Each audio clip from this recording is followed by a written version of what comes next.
ప్రకటన అద్భుతంగా ఉంది, ఆచరణలో జరగాలి.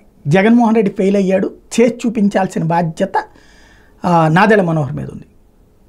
నెక్స్ట్ సీజన్ నుంచి 48 గంటలు అంటే ధాన్యం సేకరించినటువంటి 48 గంటల్లో డబ్బులు వేసేస్తాం వాళ్ళ అకౌంట్లో. ఇంతకుముందు జగన్మోహన్ రెడ్డి కూడా అదే చెప్పారు. వాస్తవంగా ఏంటంటే రైతుల దగ్గర నుంచి తీసుకున్నటువంటి ధాన్యం ఎంత సేకరించారో అవన్నీ గోడౌన్లలో పెట్టి ఇంత సేకరించామని కేంద్రానికి పంపిస్తే ఆ కేంద్రం వెంటనే డబ్బులు రిలీజ్ చేస్తుంది. ఇదంతా ఒక 15 నుంచి నెల రోజులు ప్రాసెస్ అవుతుంటుంది. 2 నెలలు 3 నెలలు సమయం పడతా ఉంటుంది. అది ఎవడబ్బా సొత్తు కాదు, లేకపోతే ఎవడు బెచ్చం కాదు. రైతు తను పండించుకున్న పంటని ప్రభుత్వానికి తక్కువ ధరకి అమ్మితే ప్రభుత్వం ఇచ్చేటటువంటి కనీస మద్దతు ధర, నాట్ కనీస గిట్టుబాటు ధర. బట్ అది కొనేవాడు బ్రోకర్లు వచ్చేటప్పటికి అంతకంటే తక్కువ ఇస్తున్నారు కాబట్టి ప్రభుత్వానికి జమ ఇస్తున్నారు.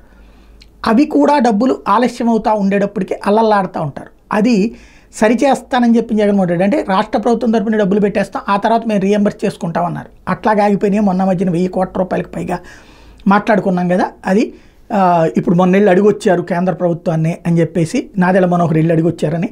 ఇప్పుడు నెక్స్ట్ సీజన్ నుంచి మాత్రం ముందుగానే ఇస్తానంటున్నారు. అది చేయగలిగితే అద్భుతం.